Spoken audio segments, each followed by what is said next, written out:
구약 성경 442쪽 정도에 있습니다. 사무엘상 20장 1절부터 11절까지인데요. 오늘은 4절까지만 교독하겠습니다. 사무엘상 20장 1절부터 4절까지 한 절씩 교독합니다. 다윗이 라마나요스에서 도망하여 요나단에게 이르되 내가 무엇을 하였으며 내 죄악이 무엇이며 내 아버지 앞에서 내 죄가 무엇이기에 그가 내 생명을 찾느냐. 요나단이 그에게 이르되 결탄코 아니라 내가 죽지 아니하리라. 내 아버지께서 크고 작은 일을 내게 알리지 아니하고는 행하지 아니하니 어찌하여 이 일을 내게 숨기리요. 그렇지 아니하니. 다윗이 또 맹세하여 이르되 내가 내게 은혜 받은 줄을 내 아버지께서 밝히 알고 스스로 이르기를 요나단이 슬퍼할까 두려운즉 그에게 이것을 알리지 아니하리라 함이니라. 그러나 진실로 여호와의 살아계심과 내 생명을 두고 맹세하노니 나와 죽음 사이는 한 걸음뿐이니라. 요나단이 다윗에게 이르되 내 마음의 소원이 무엇인지 내가 너를 위하여 그것을 이루리라. 아멘. 오늘 말씀 제목을 정말 참된 친구라면 이렇게 한번 잡아봤습니다. 우리가 다윗과 요나단 그러면 가장 먼저 생각나는 것이 우정입니다. 어쩌면 사랑하는 연인들보다 더 깊은 사랑의 우정의 관계를 가졌던 사람이 다윗과 요나단입니다. 오늘 본문에 보면 이제 사울의 타켓인 다윗이 이제 요나단에게 가서 자기의 안전을 위해서 도와달라고 하는 그런 장면이 나옵니다. 우리는 이 말씀을 통해서 성도들이 서로에게 어떤 친구가 되어줘야 될지, 또 우리가 예수님과 어떤 관계를 가져야 할지 아주 중요한 사실을 우리가 깨닫게 됩니다.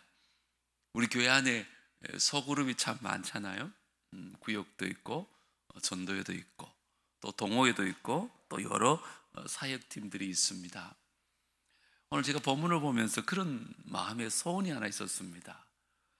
우리 교회들 통해서 맺어진 이 성도들의 관계가 오늘 본문에 다윗과 요나단 같은 참된 친구의 관계만 누릴 수 있다면 얼마나 좋을까, 이런 생각이 들었습니다. 그러면서 오늘 말씀을 좀 묵상하다 보니까 설교가 좀 길어져 가지고 오늘은 첫 번째 대지, 정말 참된 친구라면 어떻게 해야 될지 하나만 말씀드리고 다음 시간에 두 번째, 세 번째를 말씀드리려고 합니다. 서론에서 말씀드린 것처럼 오늘 이 말씀을 통해서 성도들의 만남이 다윗과 요나단 같은 참된 귀한 만남이 될 수 있게 되기를 주름으로 축복합니다. 여러분 생각에 참된 친구라면 어떤 친구가 참된 친구일 것 같아요? 저는 먼저 참 친구는 담대하게 도움을 요청할 수 있는 친구가 참 친구가 아닌가, 이런 생각이 들어졌고, 오늘 본문에 보니까 그런 모습을 찾아볼 수 있었어요. 1절을 다시 한번 다 같이 읽겠습니다. 시작. 다윗이 라마나요스에서 도망하여 요나단에게 이르되 내가 무엇을 하였으며 내 죄악이 무엇이며 내 아버지 앞에서 내 죄가 무엇이기에 그가 내 생명을 찾느냐. 아멘. 기억하시겠지만 사울이 이제 다윗의 집에 군사를 보내가지고 그를 암살하려고 했잖아요. 그때 이 사울의 딸 미갈이 용기를 내어가지고 다윗을 탈출시켜 줍니다.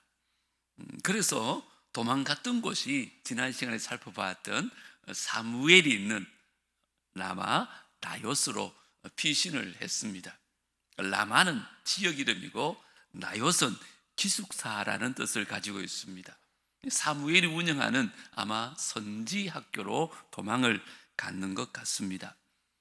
거기가 사울이 있는 기브아에서 멀진 않지만 이곳으로 피신해서 머무면서 사무엘을 통해서 아마 다윗은 예배와 말씀에 대한 훈련을 이렇게 받기 시작합니다. 그런데 그것도 잠시 사울이 이 소식을 듣고는 또 군사들을 보냅니다. 다윗을 죽이려고 3번이나 전령을 보내는데 어떤 일이 일어났어요? 하나님의 영이 그들에게 임하니까 다윗을 암살하러 가다가 예언을 막 하기 시작하는 거예요. 쉽게 말하면 하나님을 예배하기 시작하는 거예요.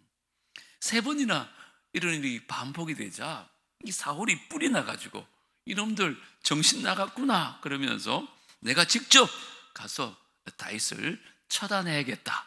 그러고는 사울이 라마 나요스를 향하여 갑니다. 그런데 사울은 도착하기도 전에 길에서 하나님의 영이 임하기 시작해서 막 예언하기 시작합니다. 정작 라마 나요스에 도착했을 때는 마치 노아처럼 빨가벗고는 24시간 누워가지고 예언하는 그런 기이한 일이 일어났습니다. 하나님의 초자연적인 보호하심인 줄 믿습니다. 이를 겪고 다윗이 그런 생각이 들었던 것 같습니다. 야, 이래서는 안 되겠다. 뭔가 근본적인 해결책을 찾아봐야겠다. 그래가지고 오늘 다윗이 요나단을 찾아갑니다. 다시 말하면 사울이 있는 기브아로 돌아가는 장면입니다. 여러분 어떻게 생각하세요? 아무리 그곳에 요나단이 있다 한들 그곳으로 돌아간다는 것은 다윗이 요나단을 얼마나 신뢰했는지를 보여주는 장면입니다. 요나단이 평소에 얼마나 신실하게 다윗을 대했는가를, 그러니까 원수가 살고 있는 그곳, 심지어 원수의 아들인 요나단에게 도움을 요청하러 간 것입니다. 요나단을 만난 다윗이 자신의 억울함을 토로합니다. 1절에 보면 3가지로 토로합니다. 첫 번째는 도대체 내가 뭘 잘못했냐. 2번째는 아니 내가 무슨 죄를 지었냐. 3번째는 당신 아버지께 내가 무슨 죄를 지었길래 아버지는 내 생명을 그렇게 찾아다니느냐. 이렇게 억울한 심정을 토해놓습니다. 다윗은 여러분 알다시피 그동안 사울을 한 번도 배반한 적이 없어요. 수금을 탈 때 다윗을 창으로 죽이려고 그랬잖아요. 또 제정신이 돌아오면 다윗은 또다시 가서 수금을 타고 이 사울이 낫기를 위해서 옆에서 기도하면서 찬양하고 그를 도왔습니다. 전쟁이 일어날 때마다 한 번도 도망친 적이 없습니다. 자기 목숨을 걸고 이 사울의 왕국을 세워가는 것입니다. 이처럼 다윗은 한 번도 사울을 거역한 적이 없어요. 그럼에도 불구하고 그를 시기한 사울이 끊임없이 이 그를 죽이려 하니까 여러분이 다윗이라면 얼마나 답답하고 얼마나 억울하겠어요. 그런데 이 다윗의 하소연을 들은 요나단이요, 그걸 믿지를 못해요. 뭐라고? 우리 아버지가 또 너를 죽이려고 했다고? 그건 있을 수가 없는 일이야. 그런 말이 2절에 나와요. 2절에 한번 읽어볼까요? 시작. 요나단이 그에게 이르되 결탄코 아니라 네가 죽지 아니하리라.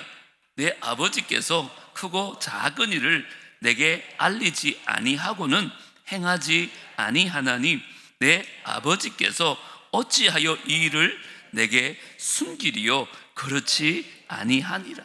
요나단은 결탄코 아니다고 몇 번씩이나 반복하면서 하는 말이, 내 아버지는 모든 나란 일을 할 때 나한테 숨긴 적이 없어. 뭐든지 나랑 의논하면서 얘기해. 어찌 한마디도 없이 너를 죽이려고 했겠냐? 그건 있을 수 없는 얘기다. 요나단이 이렇게 얘기합니다. 요나단은 왜 이런 생각을 하게 되었을까요? 불과 얼마 전에 사실은 군사들에게 요나단에게 다윗을 죽이라고 공포를 하잖아요. 그때 요나단이 아버지 사울을 찾아갑니다. 아버지, 다윗이 아버지께 뭘 잘못했습니까? 그렇게 충성스럽게 섬겼는데 왜 이런 명령을 내리십니까?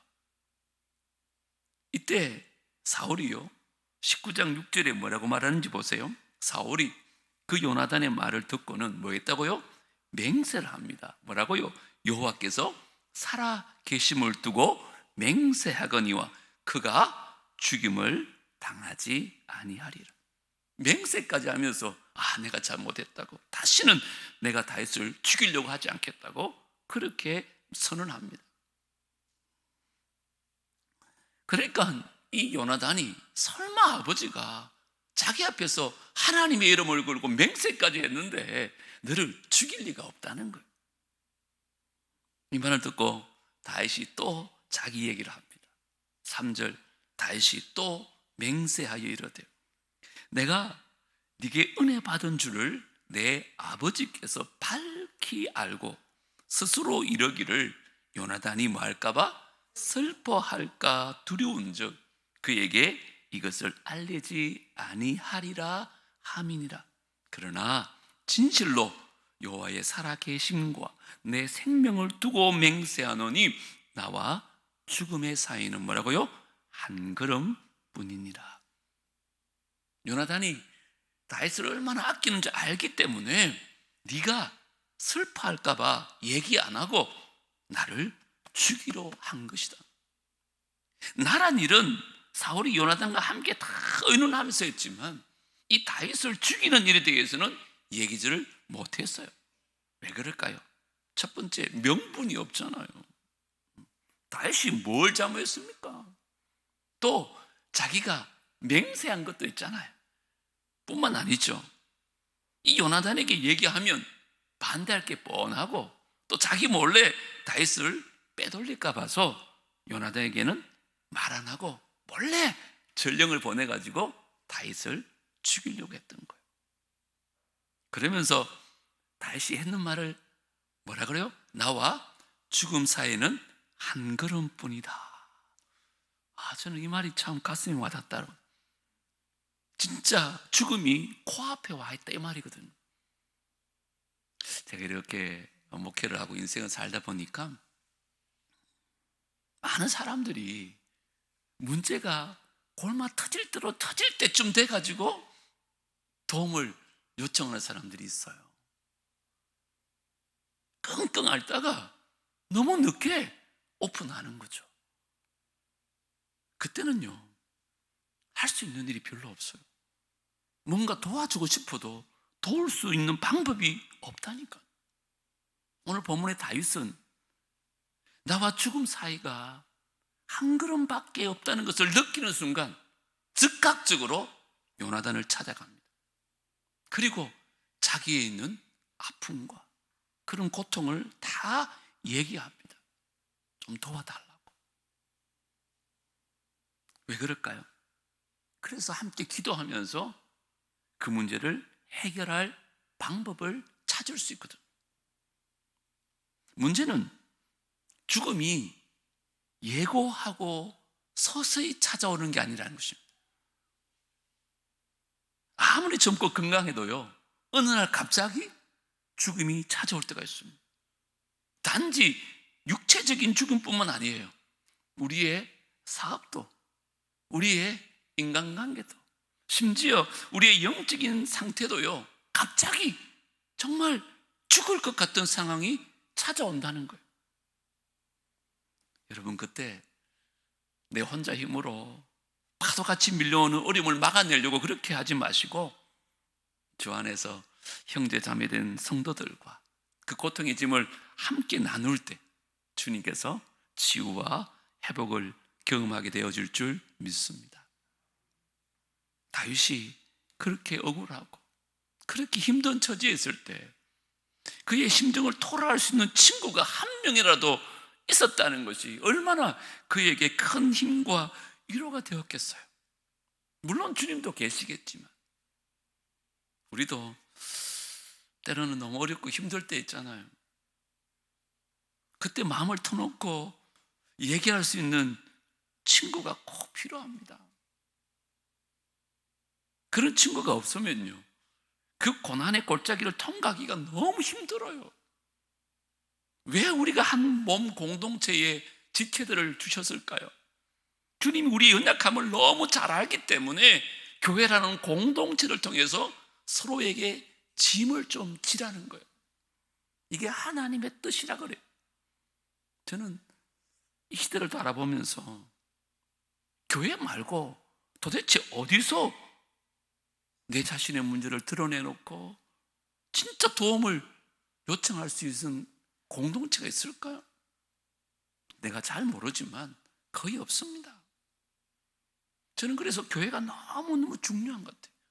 특별히 저는 제가 섬기는 남부교회가 정말 서로의 아픔과 그 고난을 을사안고 서로를 위해서 함께 눈물을 흘리며 기도하는 사랑의 공동체가 될 수 있게 되기를 주의 이름으로 축복합니다. 그게 한 몸 공동체예요. 제가 고린도전서 강해 설교하면서 그랬잖아요. 손이 아프다고 해서 손만 아픈 게 아니거든요. 온 몸이 아프거든요. 발에 그 가시가 끼면 발만 아픈 게 아니에요. 온 몸이 그 가시를 뽑아주려고, 연약한 부분을 도와주려고, 그게 한 몸이거든요. 그런데 우리는 나 몰라라 그러고 네 문제는 네가 해결해야 되지. 그런다면 하나님께서 기뻐하는 교회가 결코 되지 못합니다. 정말 우리가 한 몸 공동체가 되려면 서로의 연약함도 드러낼 수 있어야 되고 고난과 어려움을 남들과 좀 나눠야 돼요. 그래야 그 공동체 안에 치유와 회복이 일어난다니까. 제가 이 교회에 처음 부임했을 때 우리가 참 어려움들이 많았어요. 그때 온 교회가 함께 기도했잖아요. 여기도 주인공이 몇 분 앉아 계시네요. 그때 하나님께서 기적적으로 수많은 일들을 우리에게 보여주셨잖아요. 그런데 요즘 보세요. 교회적으로 막 함께 그렇게 기도하는 제목이 별로 없어요. 제가 기도 제목 몰라서 그럴까요? 아니요. 제가 물어요. 교회 앞에 함께 기도하면 어떨까요? 아유, 목사님만 알고 기도해 주세요. 이런다니까.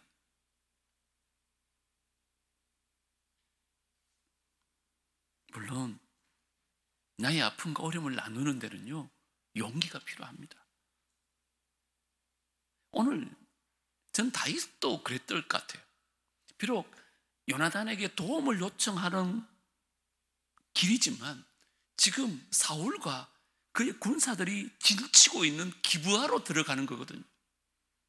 비록 자신의 어려움을 나누면서 요나단에게 도움을 요청하는 길이지만 여러분 얼마나 많은 용기가 필요했을까요?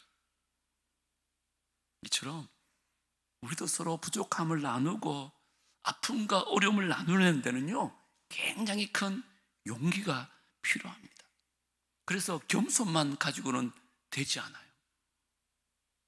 내가 이걸 나눴다가 사람들이 나를 깔보면 어떡하지? 나를 우습게 보면 어떡하지?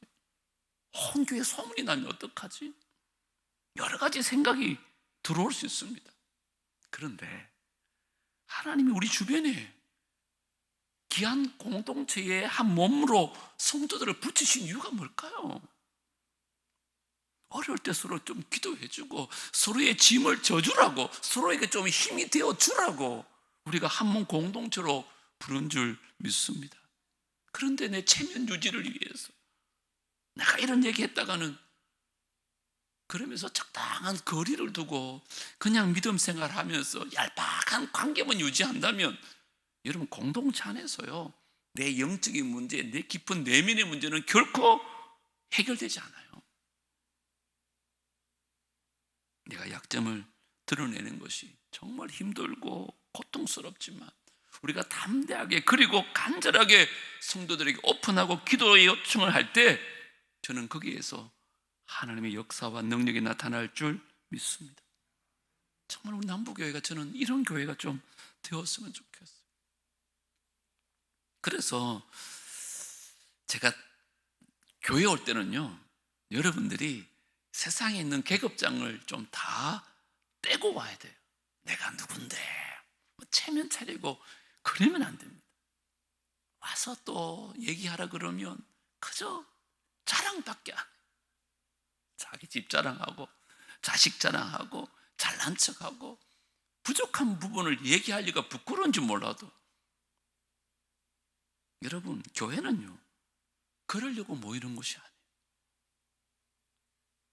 교회는요 서로의 부족함을 다 드러내도 부끄럽지 않은 곳이 교회예요.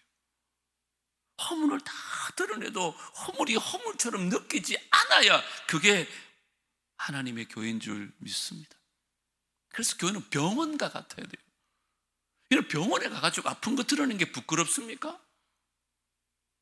여러분, 겸손은 뭘까요? 대부분 사람들이요 자기의 장점을 아닙니다라고 부인하는 것을 겸손이라고 생각해요. 물론 그것도 겸손일 수 있죠. 예를 들어서 노래를 너무 잘했어요. 그 집사님이 예배 마치고 오늘 너무너무 은혜 받았다고 그렇게 찬양을 잘하시냐고. 그러면 저는 잘 못해요. 저는 아무것도 아닙니다. 속으로는 이제 나를 좀 알아보는군 그러면서 입으로는 이거 아니라고, 난 아무것도 아니라고. 그건요 누구나 다 합니다. 진짜 겸손이 뭔지 알아요? 장점을 부인하는 게 아니라 단점을 시인하는 게 겸손이에요. 뭐라고요? 장점을 부인하는 게 아니라 단점을 시인하는 거. 예를 들어 볼까요? 누가 집사님 이거 너무 훌륭해요 그러면 아니에요 하는 건 다 한다니까요. 그런데 집사님 이것만 집사님 고치면 참 좋겠어요. 이것도 참 말 부드럽게 한 거라니까요. 그런데 우리가 어떻게 받아요? 지는 얼마나 잘났다고 나한테 이러냐면서, 니나 잘하세요 하면서 말은 안 하지만 속으로. 우리의 잘난 점은요 얼마든지 부인할 수 있어요. 근데 나의 단점을 누가 얘기하면 막 속에서 우라통이 터지는 거예요. 한번 해볼래? 하면서 자신의 단점을 인정하지 않으려고 그래요. 왜 그럴까요? 겸손하지 않아서 그래요. 정말 겸손하면 누가 뭐라 해도 그래요, 제가 그 부분이 좀 부족합니다, 저를 위해서 기도해 주십시오. 이게 겸손해요. 아까 병원 얘기했는데 병원 가가지고 어디 아파서입니까? 그런데 어디 아픈 걸 얘기해야 되지. 아무리 명의라도 얘기 안 한들 어떻게 고칠 수 있습니까? 뭘 처방하겠습니까? 교회 공동체가 바로 병원입니다. 우리의 부족한 점을 드러내놓고 서로가 서로를 위해서 기도와 사랑으로 공동체를 이끌어갈 때 그 공동체 안에 사랑의 역사, 기도의 응답의 역사가 일어날 줄 믿습니다. 우리 예수님도 한번 보세요. 겟세마네 동산에서 기도할 때 그 십자가를 앞두고요 얼마나 괴로웠는지 몰라요. 여러분 생각에 그분이 하나님이신데 뭐 그렇게 힘들었을까? 그렇지 않습니다. 마태복음 26장 38절 같이 한번 읽겠습니다. 시작. 이에 말씀하시되 내 마음이 매우 고민하여 죽게 되었으니 너희는 여기 머물러 나와 함께 깨어 있으라 하시고, 마음이 너무 괴로워 힘들어 죽겠다는 거예요. 우리 주님 마음이에요. 내가 너무 괴로워서 죽을 것 같다. 너희들 나와 좀 함께 있어 주지 않을래? 나를 위해서 좀 기도해 주지 않을래? 요즘 증상으로 하면 공황장애 같아. 마음이 불안하고 숨을 쉴 수가 없고 막 죽을 것 같은 그 증상을 겪고 있었어요. 그때 예수님 어떻게 하셨어요? 제자들에게 자기의 고통을 나눕니다. 여러분, 저는 이해가 되더라고요. 하나님과 늘 하나였잖아요. 영원토록 한 분이셨는데 그 하나님으로부터 버림을 받는다. 그리고 온 인류의 죄를 지시고 십자가에 죽으신다. 그게 덤덤하겠습니까? 아무리 하나님이지만 인간의 몸을 입고 오셨기 때문에 힘들어, 괴롭고 죽을 지경인 거예요. 그때 우리 예수님도 그 제자들에게 내가 괴로워서 죽을 지경이다. 너희들 나를 위해서 기도했다.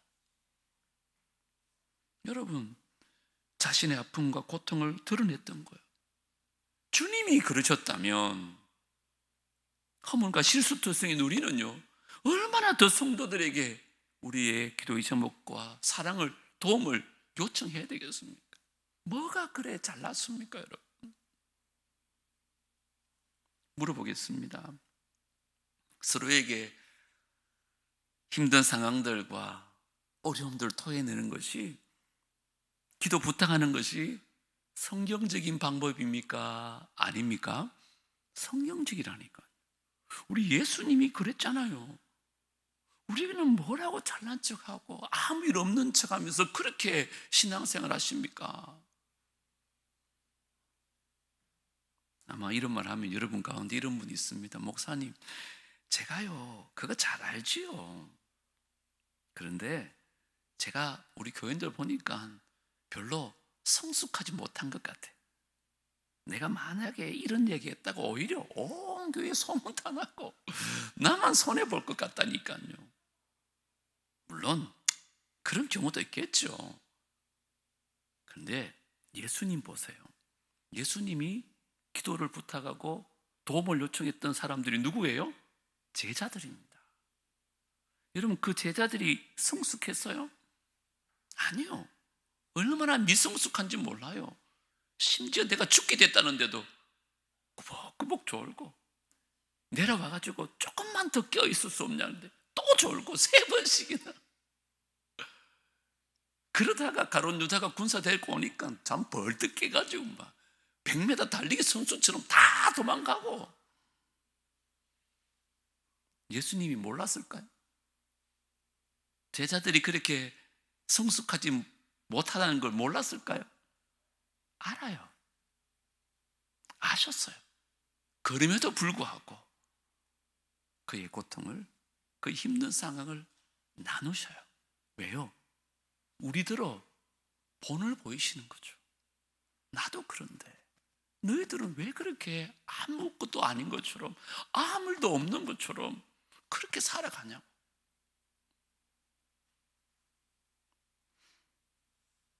우리 눈에는 참 부족함 보이고 미성숙해 보여도 내가 먼저 겸손한 마음으로 또 용기 있게 우리 부족함을 드러낼 때 있잖아요.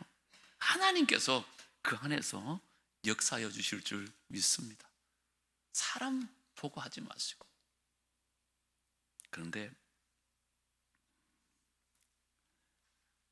여러분 가운데는 그런 분들도 있을 거예요. 목사님, 그런 사람 한 사람이라도 있으면 좋겠습니다. 교회도 세상에도 저에게는 그런 친구가 한 명도 없네요. 어떻게 하겠어요? 그런데 그래도 낙심하지 마십시오. 왜요? 참된 친구이신 예수님이 계신 줄 믿습니다. 오늘 저는 이 얘기하고 싶은 거예요. 우리가 아무리 부족하고 아무리 죄가 많아도 예수님이 세리와 죄인의 친구가 되어주셨다 그래요. 내가 뭔 자격이 있어서, 내가 똑똑해서, 내가 착한 일을 많이 하기 때문에 친구 되어준 게 아니에요. 우리가 너무 부족하지만 병들어 죽은 나사로를 찾아가서 우리 주님 뭐라 그랬어요? 내 친구가 어디 갔느냐, 그렇게 얘기하셨어요. 저 여러분에게도 우리 예수님은 진정한 친구인 줄 믿습니다. 감히 우리 같은 게 어떻게 예수님과 친구 먹겠습니까? 근데 예수님이 먼저 친구 먹었다니까. 요한복음 15장 15절 다 같이 읽겠습니다. 시작. 이제부터는 너희를 종이라 하지 아니하리니 종은 주인이 하는 것을 알지 못함이라. 너희를 친구라 하였노니 내가 내 아버지께 들은 것을 다 너희에게 알게 하였음이라. 아멘. 예수님 우리를 친구라고 부르세요. 믿으시기 바랍니다. 친구는요, 어떤 관계인 줄 알아요? 비밀이 없는 게 친구예요. 부모에게도 말 못하고 형제들에게도 말 못하는 걸 친구들에겐 다 얘기해요. 그게 친구예요. 그래서 오늘 예수님 뭐라 그래요? 아버지께 들은 모든 것들을 다 너희들에게 얘기해 주겠다. 왜 그럴까요? 친구니까. 그러면서 무슨 말 하는 거예요? 마찬가지로 우리 예수님께서는 우리의 모든 아픔과 고통과 눈물을 친구 대신 예수님께 다 얘기하기를 기다리세요.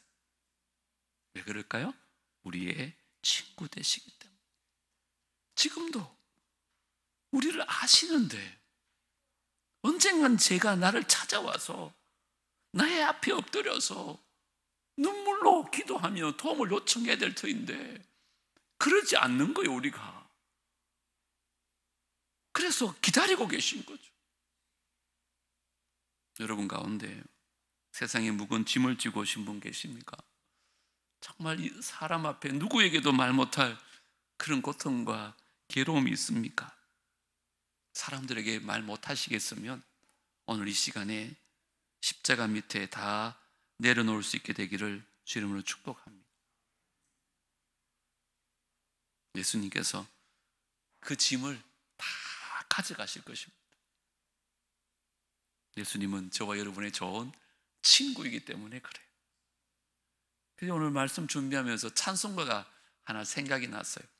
제 짐 맡은 우리 구주 어찌 좋은 친구인지. 걱정, 근심, 무거운 짐 우리 주께 어떻게 해요? 다 맡기는 거예요. 그런데 주께 고함 없는 거로 그 복을 내가 얻지를 못하는 거예요. 사람들이 어찌하여 아랠 줄을 모를까요? 시험과 걱정과 모든 괴로움 없는 사람이 누가 있겠습니까? 부질없이 낙심하지 말고 기도드려서 친구 대신 예수님께 다 아뢰라는 거예요. 왜요? 이런 진실하지 친구 도대체 어디서 찾아볼 수 있겠느냐? 나를 위해서 목숨까지 버린 친구인데 그분은 우리의 약함을 다 아시니까 어찌하니 아랠까? 제발 근심, 걱정, 무거운 짐 안에 진짜 누군가 피난처는 우리 예수 주께 기도드리세요. 세상 친구는 다 멸시하고 너를 조롱한다 하더라도 예수 품에 안기어서 참된 이로 받겠네. 오늘 이 찬양의 가사처럼 겸손한 마음 그리고 담대한 마음으로 여러분 안에 있는 모든 근심과 걱정을 친구 대신 그 주님 앞에 다 맡길 수 있게 되기를 주의 이름으로 축복합니다. 그리고 우리가 서로 그 짐을 함께 좀 져주십시다. 요즘 제가 중보기도 학교를 하고 있는데 화요반 12분, 목요반 15분 그렇게 수업을 합니다. 제가 그분들에게 말씀 나누었어요. 하나님은 한 사람의 중보자를 찾고 계십니다. 그 한 사람의 기도 때문에 나라와 민족을 구할 수 있습니다. 하나님은 이스라엘 백성들을 다 진멸하려고 그랬는데 모세가 툭 나타나가지고 하나님 저들 용서해달라고 차라리 나를 죽여달라고 못 죽인다니까요. 그래갖고 모세 보고 이스라엘 용서한다니까. 느헤미야가 예루살렘 성이 막 불타고 그런 소식을 듣고 너무 안타까워가지고 눈물로 기도하고 하나님께서 그 기도 들으시고 예루살렘을 재건하기 시작합니다. 지금도 하나님은 서로의 짐을 지고 누군가 늘 위해 기도하고 있다고. 우리가 기도하지 않아도 우리 주님께서 하늘 보좌 우편에서 저와 여러분을 위해서 기도하고 계신 줄 믿습니다. 이제 우리 아름다운 공동체가 서로가 서로의 아픔을 좀 나누고 기도 제목도 함께 나누고 함께 아파하고 함께 기도함으로 말미암아 우리 교회 안에서 다윗과 요나단처럼 참된 우정의 친구들이 많이 생길 수 있기를 주의 이름으로 축복합니다. 그래가지고 다른 데 몰라도 교회에만 오면 우리가 다 마음이 하나 되어져서 우리 안에 있는 모든 상처와 괴로움들이 회복되어지고 치유되어지는 이 밤이 되기를 주의 이름으로 축복합니다. 하나님, 정말 좋은 친구는 내 안에 있는 비밀을 다 나누는 친구라고 했습니다. 심지어 괴롭고 힘들 때 기꺼이 도움을 요청할 수 있는 것이 친구라고 하였습니다. 바라고 원하옵기는 남북의 공동체가 그런 공동체가 되어지기를 원합니다. 비록 이 땅에 그런 친구가 없을지라도 나를 위해서 생명까지 바치신 나의 친구 되신 예수님이 계시다는 사실을 꼭 기억하고 우리의 모든 시험과 걱정과 괴로움 주님께 다 맡기고 돌아가는 귀한 밤 되게 하여 주옵소서. 이제 우리가 주님 앞에 찬양하며 부르짖어 기도할 터인데 주님 임재하여 주시고 우리 마음을 만져주시고 우리를 치유하여 주시옵소서. 예수님 이름으로 기도드리옵나이다.